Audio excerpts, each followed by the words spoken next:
తనం మీదికి వీళ్ళ అసమర్థత మీదికి కేంద్రంతో పోరాడి నిధులు తేలేని మరి తమ వైఫల్యాన్ని కప్పిపుచ్చుకోవడానికే ఈరోజు ఉద్దేశపూర్వకంగా మా నాయకుడు కేసీఆర్ గారికి ఆగమేఘాల మీద ఏదో ఆకాశం ఏదో కూలిపోయినట్టు 2 సంవత్సరాల కిందట విచారణ ప్రారంభమైతే 2 సంవత్సరాల కిందట కేసు పెడితే ఈరోజు కేసీఆర్ గారికి కేంద్ర బడ్జెట్ ప్రవేశపెట్టే రోజు తమ వైఫల్యాల్ని కప్పిపుచ్చుకోవడానికి 8+8 గుండు సున్నా అని రాష్ట్ర ప్రజలు మళ్లీ అంటారనే భయంతో కేవలం ఫోకస్ షిఫ్ట్ కోసమే ఈరోజు ఇక్కడ కేసీఆర్ గారికి ఒక ఆదివారం పూట అది కూడా విచారణ అని చెప్పి వారు ఎంబడబడ్డారు. నిజానికి ఈ సిట్ ఏదైతే ఉందో వారు చట్టాన్ని గౌరవించలేదు. భారత ప్రభుత్వం పార్లమెంట్ ద్వారా తెచ్చిన BNSS చట్టాన్ని కూడా వీరు గౌరవించలేదు. అందులో పొందుపరిచిన నిబంధనలు కూడా గౌరవించలేదు. ఆ విషయాన్ని నిన్న మా RS ప్రవీణ్ గారు చాలా వివరంగా మీకు చెప్పారు.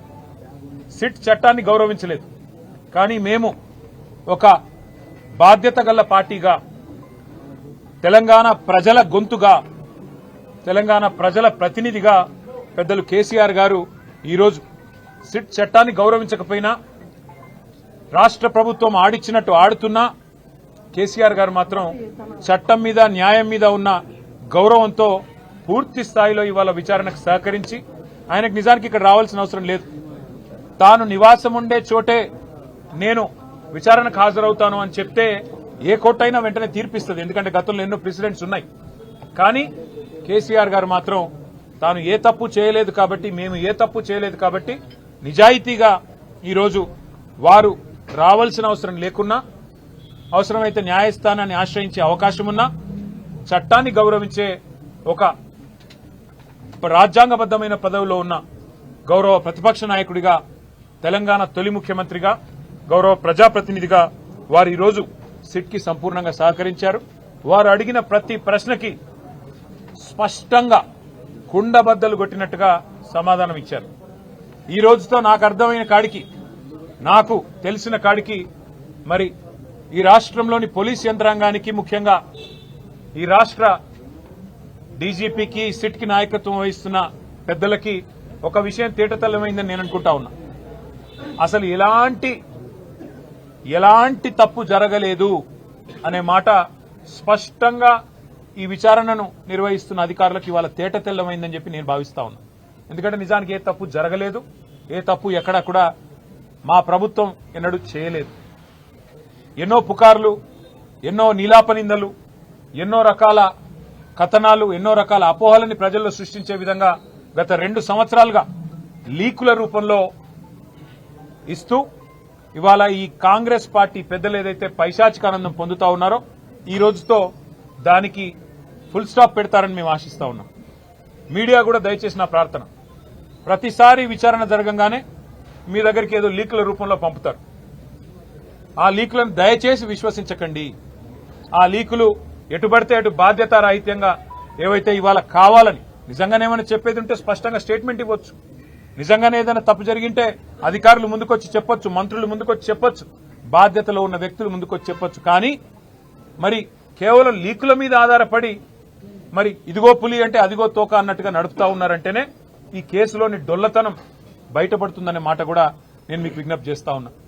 మరి పరిస్థితులు ఇట్లా ఉంటే ఒకవైపు కేంద్ర బడ్జెట్లో రాష్ట్రానికి అన్యాయం జరిగితే కేంద్రం కనీసం ఎంగిలి మెతుకులు కూడా మనకు విధించకపోతే బాధ్యతలో ఉన్న మంత్రులు, బాధ్యతలో ఉన్న ముఖ్యమంత్రి గారు ఎక్కడుండాలా, ఏం చేయాలి? ఈరోజు మంత్రులేమో కేసీఆర్ గారిని తిరుగుతా ఉన్నారు, ముఖ్యమంత్రి గారేమో గాలి తిరుగుడు తిరుగుతా ఉన్నాడు. విదేశాల్లో విహారయాత్రలు, ఆయన పర్వట్టు కోరికలన్నీ నెరవేర్చుకునే విధంగా కార్యక్రమాలు చేస్తా ఉన్నాడు. మున్సిపల్ ఎన్నికలు ఒకవైపు జరుగుతూ ఉన్నాయి. రేపు చివరి రోజు నామినేషన్ విత్డ్రాల్స్ కి ఇంకా ఇతరత్ర కార్యక్రమానికి బీఫామ్ ఇచ్చేదానికి రేపో ఎల్లుండో.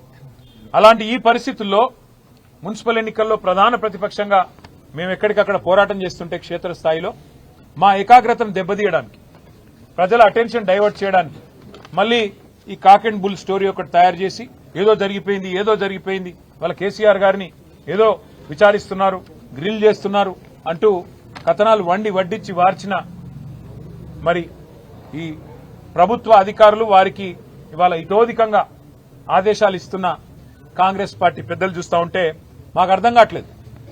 ఈ అసత్య కథనాలు, ఈ లీకులు, ఈ అబద్దాలు, ఈ అదిగో పులి అంటే ఇదిగో తోక అనే పనికిమాలిన వ్యవహారం అంతా చూస్తూ ఉంటే అసలు ఈ విచారణ ఎవరి ఆధీనంలో జరుగుతుందో మాకు అర్థం కావట్లేదు. ప్రదేశ్ కాంగ్రెస్ కమిటీ అధ్యక్షుడు మహేష్ గౌడ్ గారి నాయకత్వంలో సిట్ ఉందా, లేక అధికారుల ఆధీనంలో ఉందా మాకైతే అర్థం కావట్లేదు. విచారణ చేసేది సిట్టా, లేక పీసీసీయా, లేక బీజేపీనా, అది కూడా మాకు అర్థం కావట్లేదు.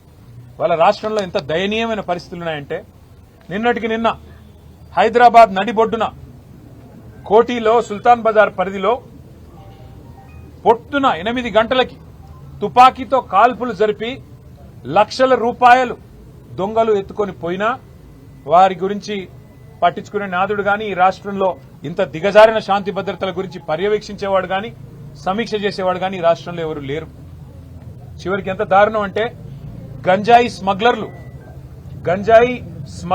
ఈ రాష్ట్రంలో ఒక ఎక్సైజ్ కానిస్టేబుల్ ను బండి ఎక్కించి ఆ అమ్మాయిని చంపేస్తే కూడా ఈ రాష్ట్రంలో అడిగే నాతుడు లేడు, పట్టించుకునేవాడు లేడు.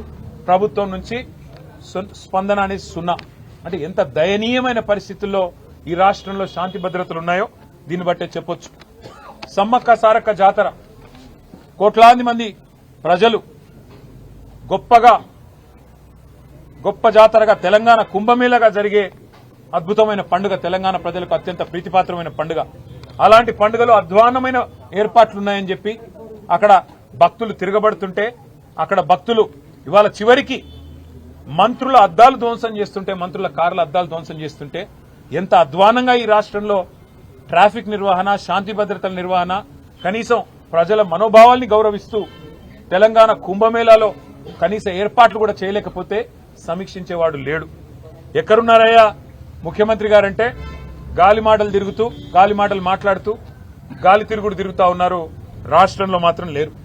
ఇవాళ మాకు అర్థమైంది ఏంటంటే ఈ వ్యవహారం మొత్తం చూస్తుంటే గత వారం రోజులుగా కాలక్షేపం ఏదైతే చేస్తున్నారో, ముఖ్యమంత్రి గారు తిరిగి తెలంగాణలో వచ్చే వరకు మరి గతంలో ఓ సినిమా వచ్చింది, హిట్ 1, హిట్ 2, హిట్ 3 అని 3 భాగాలుగా.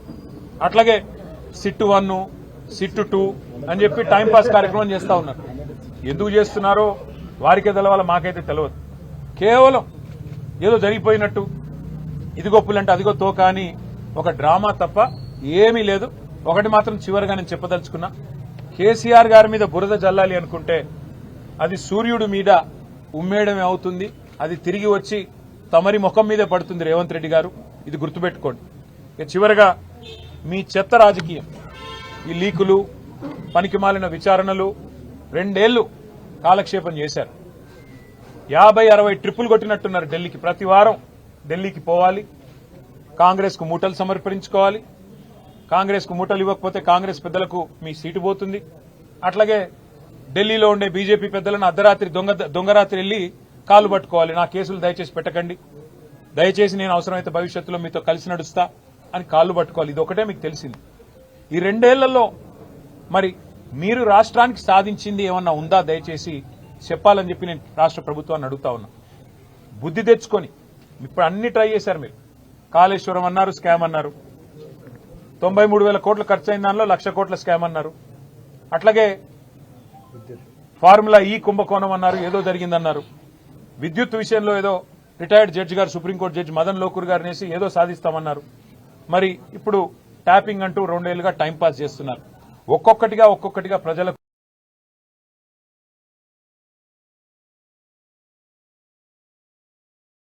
అధికారులే, అట్లాంటిది ఏమీ లేదు, అంతా బోగస్ అని కొట్టేసే పరిస్థితి. ఇది కూడా అదే పద్ధతుల్లో మరి ఫైనల్ స్టేజ్కి వచ్చింది. కాబట్టి నేను రాష్ట్ర ప్రభుత్వానికి ఒక ప్రతిపక్ష నాయకుడిగా, బాధ్యత గల ప్రతిపక్ష శాసనసభ్యుడిగా ఒక సూచన చేస్తా ఉన్నా. ఇకనైనా మీరు ఈ అటెన్షన్ డైవర్షన్ గేమ్లు ఆపేసి ఇప్పుడు బడ్జెట్ ప్రవేశపెట్టే టైం వచ్చింది. ఇది మీకు 3వ బడ్జెట్. దీని తర్వాత మీకు మిగిలేది ఒకటే బడ్జెట్. ఆ తర్వాత లాస్ట్ ఇయర్ అయితే ఎట్లాగూ ఎలక్షన్ ఇయర్, మీరు పెట్టిన దానికి చిత్తు కాగితంతో గీకి పారేసుకునే దానికి ఎంత విలువ ఉంటుందో లాస్ట్ ఇయర్ మీరు పెట్టే బడ్జెట్ కూడా అంతే విలువ ఉంటుంది. కాబట్టి ఈ 2 బడ్జెట్లు ఏవైతే మీ చేతుల్లో ఉన్నాయో అందులో ఇప్పుడు పెట్టబోయే బడ్జెట్ ఫిబ్రవరిలో పెడతారో, మార్చిలో పెడతారో రాష్ట్ర బడ్జెట్. ప్రజలు మీ వైపు చూస్తున్నారు. మీరిచ్చిన 420 హామీలు, బలహీన వర్గాలు మీ వైపు చూస్తున్నారు. 1,00,000 కోట్ల బడ్జెట్ అన్నారు, 2 బడ్జెట్లో మీరు 20,000 పెడతామన్నారు, ప్రతి బడ్జెట్లో పెట్టలేదు బీసీలకి. మరి ఈ బడ్జెట్లోనన్నా గత బడ్జెట్లు ఇది కలిపి ఒక 35,000 కోట్లు పెడతారా అని చెప్పి రాష్ట్రంలోని బీసీలందరూ చూస్తా ఉన్నారు. 42% వాటా ఇస్తాం ప్రభుత్వ కాంట్రాక్టులు అన్నారు. మరి పొంగులేటి శ్రీనివాసరెడ్డికి వస్తున్నాయి కాంట్రాక్టులు తప్ప ఈ రాష్ట్రంలో ఏ బలహీన వర్గ సోదరుడికి రావడం లేదు. అందుకే బీసీ కాంట్రాక్టర్లు మీ వైపు చూస్తున్నారు. దళిత బంధు 10 లక్షలు ఇస్తే మేము 12 లక్షలు ఇస్తామని జబ్బలు జరుచుకున్నారు. మల్లికార్జున్ ఖార్గే గారిని తీసుకొచ్చి చేవెళ్లలో ఎస్సీ ఎస్టీ డిక్లరేషన్ పేరిట హడావుడి చేశారు. మరి ఈ బడ్జెట్లోనన్నా అంబేద్కర్ అభయహస్తం పెట్టి రాష్ట్రంలోని దళిత గిరిజన బిడ్డలకి 12 లక్షలు ఇస్తామనేదైతే మాట చెప్పారా, ఆ మాట నిలబెట్టుకుంటారా లేదా అని చెప్పి రాష్ట్రంలోని దళిత గిరిజన సోదరులు మీ వైపు చూస్తున్నారు. మైనారిటీలోకి సబ్ ప్లాన్ అన్నారు. మరి మైనారిటీ సబ్ ప్లాన్ ఏమైనా పెడతారా? మరి మైనారిటీలకు కనీసం ఏదన్నా న్యాయం చేస్తారా? మైనారిటీ సోదరులు చూస్తా ఉన్నారు. అట్లాగే విద్యా భరోసా కార్డు అన్నారు 5 లక్షలు, మా విద్యార్థులు చూస్తా ఉన్నారు మీ వైపు. మీ 420 హామీలు, మీ 6 గ్యారంటీలు ఆడబిడ్డలు ఎదురు చూస్తున్నారు. మహాలక్ష్మి నెలకు 2,500 ఎప్పుడు వస్తాయని. ఇవాళ మేము మున్సిపాలిటీలో ఇల్లు తిరుగుతుంటే బిడ్డ 2,500 ఎప్పుడు ఇస్తారు అని మమ్మల్ని అడుగుతున్నారు. అబద్దాలు చెప్పింది మీరు, అడుగుతున్నది మమ్మల్ని. ఇది ఈరోజు రాష్ట్రంలోని పరిస్థితి. ఇవాళ రాష్ట్రంలో ఈ పరిస్థితులుంటే మీరు గాలి మాటలు, గాల్లో విహారాలు, సిట్ల పేరిట కాలక్షేపాలు బంద్ చేసి బడ్జెట్ మీద దృష్టి పెట్టండి. రాష్ట్ర ప్రజలకిచ్చిన 420 హామీలు, 6 గ్యారంటీలు, వాటి అమలును ఎప్పటి నుంచి మొదలు పెడతారు? ఈ బడ్జెట్లో ఎన్ని కేటాయింపులు చేస్తారు? మేం మాత్రం మిమ్మల్ని వదలకుండా రాష్ట్ర ప్రజల తరఫున వెంబడబడతాం. తప్పకుండా ప్రజల తరఫున అడుగుతూనే ఉంటాం. మీరు ప్రజలకు ఎంత బాకీ పడ్డారో బాకీ కార్డుల ద్వారా మేము ప్రతి ఇంటికి మున్సిపల్ ఎన్నికల్లో పోయి వివరంగా చెబుతాం. ఒక్కొక్క రైతుకి మీరు ఇవాళ 60,000 బాకీ పడ్డారు. ఒక్కొక్క పెద్ద మనిషికి, ఒక పెద్ద వయసులో ఉండే అవ్వకు తాతకు మీరు 52,000 బాకీ ఉన్నారు. 26 నెలలకు గాను నెలకు 2,000 చొప్పున.